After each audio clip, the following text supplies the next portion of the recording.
Through the book of Colossians, Colossians chapter 1, verses 18, 19, 20. Talking about peace with God. Colossians 1, 18, 19, 20.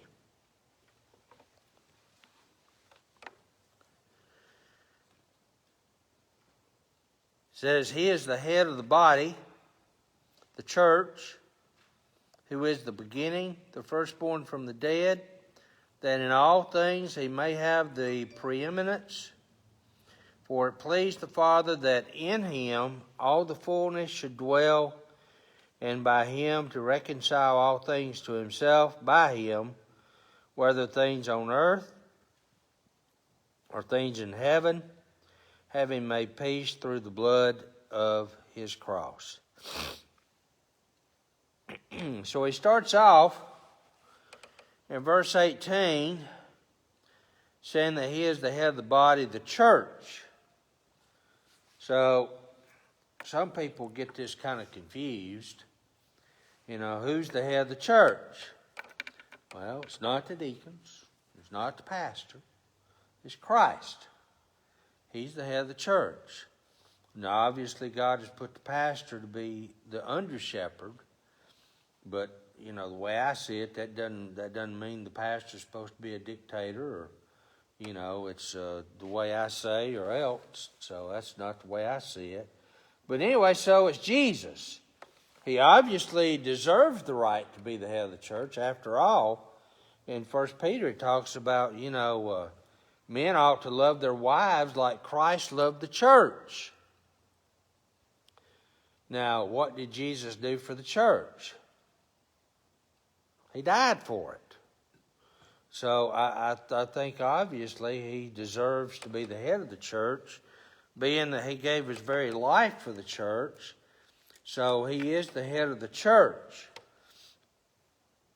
So, you know, then we need to understand, we need to follow his direction and leadership when it comes to doing the things that God instructs us to do. And then as you continue on, he says, he's the head of the church, who is the beginning. The beginning. In the beginning was the Word, and the Word was with God, and the Word was God. Nothing that was created without the Word. In other words, Jesus is the one who gives life. And so when God said, let's create man in our own image, who is it that gave life to Adam and Eve? Well, it had to be Jesus. Who gave life to the fact that, you know, that we see everything that we see around us has life? Well, it had to be Jesus. He gives life. Why do we have the stars and the sun and the moon and all? Well, because it also says that Jesus is light. And so we know that we have light because of him. As we look out and we see the vegetation. Now, there's none of us in this room that can make a plant grow. We can put the seed in the ground, or we can do it from a plant. We can put it in the ground, we can water it, we can put fertilizer on it. And if you like me, in about 3 weeks it'll be dead. But, you know, you and I really can't make a plant grow. We can do all the right steps, but that doesn't guarantee that it's going to grow.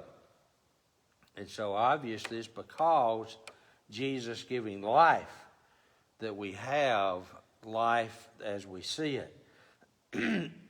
So it's because of what Jesus did. And so it ought to help you understand, in the beginning you have the Trinity.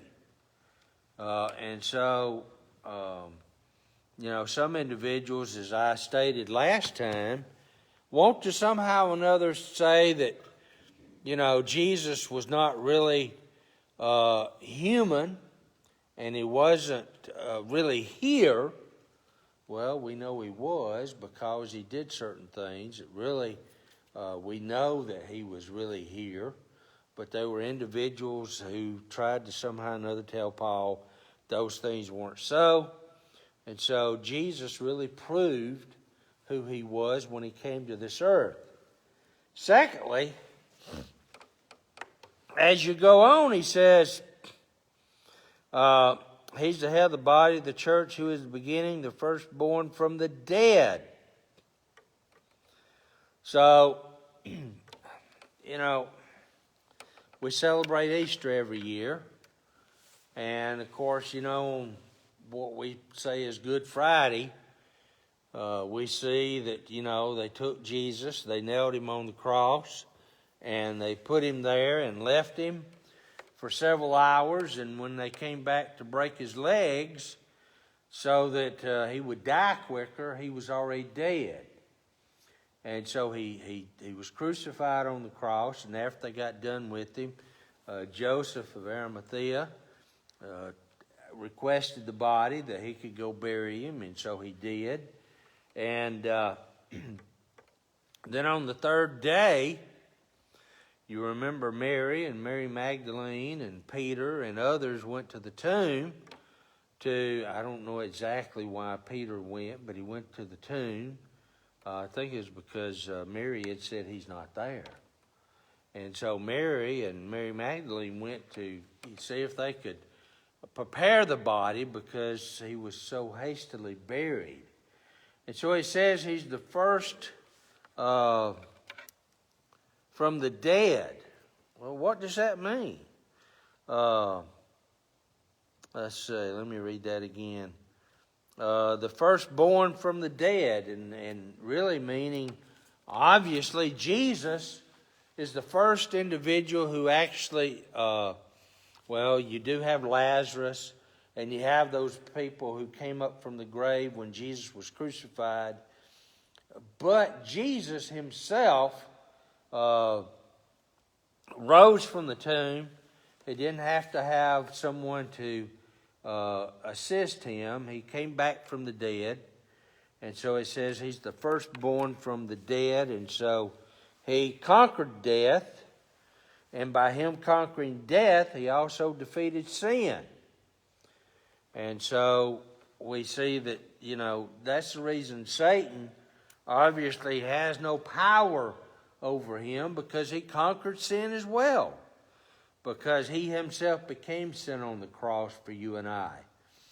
He was perfect in every way, did not sin.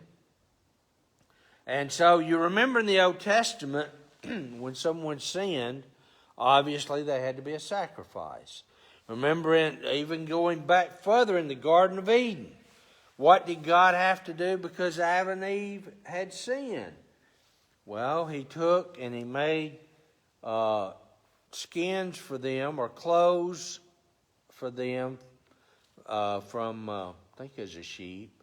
Anyway, took clothing from an animal, made clothing from an animal so that they could be clothed because they recognized their nakedness. And so they sinned. And so an animal had to die because man sinned. And so in order to pay the price, someone was going to have to pay the ultimate price to pay for our sin. And of course Jesus did that. Him not having committed any sin, he was willing to go to the cross and die on the cross for my sin and your sin. And so that he was willing to do. Because of that, we know that he is Lord. If he's willing to die for mankind's sin, then obviously he ought to be called Lord, because he was willing to die for you and I even while we were yet sinners. I don't know of any of us in here who would, now it may be so for our spouses or for our children, but for a stranger, or even someone who is somehow or another trying to cause harm to you, If someone's trying to cause harm to you, do you think you would somehow or another say, wait a minute, wait a minute, wait a minute. I tell you what I'll do. I will actually take whatever punishment's coming to you, and so that you won't have to worry about it. And I don't think any of us would really step forward and do that for a perfect stranger who is at the time trying to cause harm to us.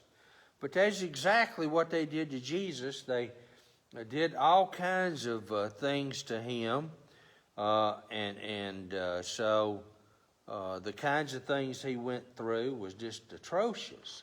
It was awful. And so he is Lord. Now, if you look at that word, that is more than something we should just, say with our mouth. It should be something we should support with our actions. And so if Jesus is going to be Lord, that doesn't mean somehow or another that, we do one of these, okay, I want to follow Jesus. And then you walk out the door and like, okay, let's see what kind of mischief I can get into. Let's see what I can do now because, I read this story. I don't know if it's true, but I read this story, and I may have told it to you, where this individual who was very influential in the church, had a lot of influence in the church. He was also a supervisor at work. And this young Christian started working there. And so this individual who was like a supervisor came up to him and said, now, all that stuff that you hear on Sunday, it don't have no place in here. It don't have no place in here. And so, that's not what, making Jesus Lord is about. It's about making him Lord from Sunday through Saturday, every day of the week, 24 hours a day, and 7 days a week. And so that's what making Jesus Lord is.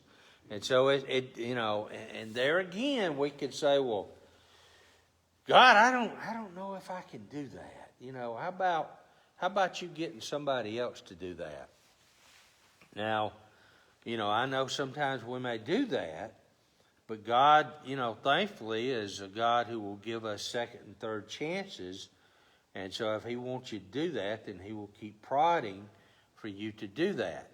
And so, but, of course, when you read your Bible, you find instances of individuals who gave excuses. We know Moses gave excuses.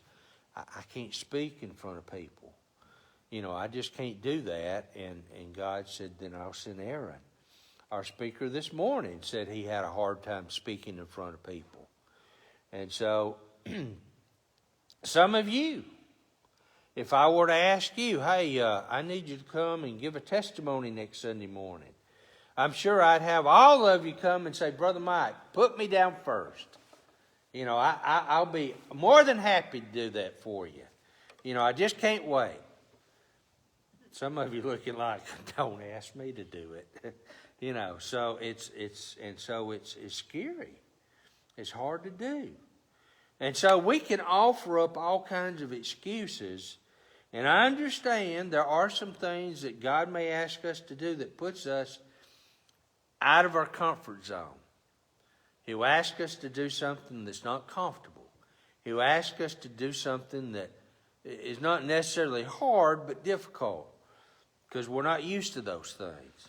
And so if we're going to make him Lord, that means that we say, okay, that's what I'm going to do because he's Lord of our life. And so in John 1:1, it says the Word was God. The Word was God. If you have seen Jesus, you've seen me. And so in this passage, it says that in all things he may have the preeminence. In verse 19, for it pleased the Father that in him all the fullness should dwell. And so he was telling the disciples, if you've seen me, you've seen the Father. Now, I don't really understand all that. Now, if some of you can get up here and explain it better, please do. You know, that's a hard concept to really wrap my mind around.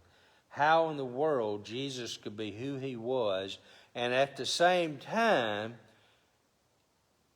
you know, have the Father, you know, he and the Father were one. I don't understand it. But yet that's what he said. If you've seen me, you've seen the Father. And so that's what he said. And so it says in here that it pleased God that in him all the fullness should dwell. And so, there again, it's just one of them hard concepts to wrap your mind around. And then, wrapping up, he tells us in this passage, and by him to reconcile all things to himself. By him, whether things on earth, things in heaven, having made peace through the blood of the cross. So, reconciling all things to himself. I don't know how you were disciplined as a child. You may have been disciplined fairly harshly. I do not know. But let's suppose you did something and it was really a no-no. You might have been disciplined fairly harshly, and you wish somebody would have came and somehow or another, caused your parents to just kind of take a breather and say, okay, I'm upset, but I'm not going to give you the punishment that you deserve. I've told you the story, I believe, of, now I can't remember his name, it's been so long ago. He was president of the Home Mission Board at the time, and he told this story. He said his father said, son, if you want to go to town, and back then going to town was a big deal. If you want to go to town, I want you to go clean the shed out, straighten it up. And so, you know how boys are, and probably girls are too, find something else to do. And so he found something else to do to occupy his time, and so he's dilly-dallying around, just having a good old time. All of a sudden he hears his dad coming, and he realizes, I hadn't done what Dad told me to do. His words, he said that he slid under the bed. And he wanted to see if his dad's belt was hanging or holding. Hopefully you understand the description there. He said that he saw that it was holding. So he slid out from under the bed. And his dad said, well, son, let's go see what you did. So they're going out to the shed. And he's like, no, I didn't do it. So I know what it's going to look like. And he's just really expecting the tongue lashing he's about to get. And so he goes out there. To his surprise, Dad straightened up the shed. And so he got to go to town, even though he didn't do what was supposed to be done. So Dad did not have to, give his wrath, if you will, to his son. And so in this passage, he talks about being able to reconcile all things to himself. Somebody had to take the wrath. God does not like sin. He hates sin. And somebody has to pay for the sin. If you sin, it is a big deal. If I sin, it is a big deal. Sometimes we kind of think sin, no big deal. I'll just go and thank you, Jesus. Forgive me of my sin. Amen. That's all done with now. We're just, done with, over with. Well, that's not really the scene that happens in heaven. Because God has, his wrath. Somebody's got to pay for that sin. And so Jesus steps in and he takes away the wrath that God has toward that sin. There's a passage, and I won't try to look it up. It says he is the propitiation. That's a big fancy word. Basically meaning he took the wrath from God. And so instead of God looking at us and wanting to punish us, Jesus said, Father, I paid for that. And so Jesus appeased God's wrath. And so don't ever think when you sin it's no big deal. It is a big deal. You probably heard the illustration. There was a boy one time kept messing up. Dad said, son, I want you to go out there to the fence, and I want you to take and start driving nails in it. And so he drove nails in it, and he just one by one. Finally, he said, okay, now I want you to pull the nails out. And he did. Now, while the nails were gone, that did not mean somehow or another that there wasn't a scar left in that railing. There was. And so it proved to him, wait a minute, there's a price to pay when we do something. So Jesus appeased God's wrath. And so when we sin, Jesus is our advocate with the Father, because he's standing there saying, Father, I have taken their place. I've never done anything where I wanted someone to take my place for something. Well, I back up. I did get in trouble a couple of times in elementary school. I won't tell you for what. But anyway, and I wish somebody had taken my place. But anyway, Jesus is standing there saying, Father, I have paid the price for their sin. And so do not hold that sin accountable for them. And so when you and I sin, if we're his child, then Jesus has already taken care of it. But do not think that somehow or another it's no big deal. It is a big deal. He had to die on Calvary for my sin and your sin. And so how come we can have peace with God? We can have peace with God because of what Jesus did. There's nothing you and I can do on our own that will somehow or another give us peace with God. The only way we can get peace with God is through Jesus, who died on the cross for my sin and your sin. Are there any questions? No? Okay then. Well, I certainly appreciate y'all coming out tonight. I'll have to make these Bible studies just a tad longer. Y'all need you need it a little longer so you feel like you got your money's worth. So anyway, but I'm glad y'all chose to come here tonight.